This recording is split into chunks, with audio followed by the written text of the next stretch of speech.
It's a ritual.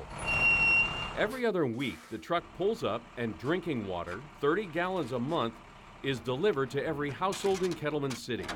They need it because the tap water is contaminated with arsenic. It's a chemical known to cause cancer, and it's commonly found in groundwater all over the Central Valley. The two wells in this town are among the worst offenders, pumping up arsenic-laden drinking water in violation of federal limits day after day, month after month, and year after year. My daughter, last year we were watching a movie and she saw somebody in the movie went to the sink and poured themselves a glass of water, and she said, "Oh, he's drinking from the sink," because she's never lived in a place where you could actually drink from the sink. Maricela Mares Alatorre supplements her state-subsidized water deliveries with bottles. Her daughter Salma never leaves home without one. But not all families can afford that. Many other kids in town drink from the water fountains at school, where filters were only installed last month.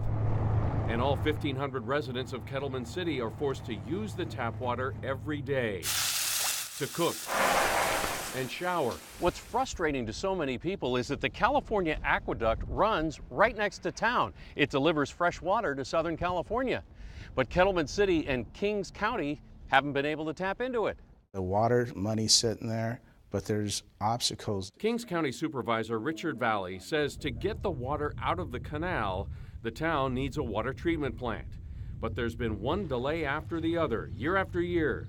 Most recently, the blunt-nosed leopard lizard. Based on situations that are out of our hands, environmental standards we have to meet and are restricted to, we're looking at 2019. Meanwhile, residents are getting notices in the mail that seem to downplay the risk. In bold letters, they read, "You do not need to use an alternative water supply." Then in smaller letters, "If you have specific health concerns, consult your doctor." Give it to people straight. Don't give them a lot of baloney about, ask your doctor if arsenic is right for you. Eric Schaefer is former head of enforcement at the U.S. EPA. He now runs the Environmental Integrity Project that recently surveyed arsenic levels in farming communities in Texas. We found over 50,000 people had been exposed to arsenic in their drinking water well above federal health standards for more than a decade. He says the federal drinking water limit for arsenic of 10 parts per billion was set for a reason. Anything over that is unsafe.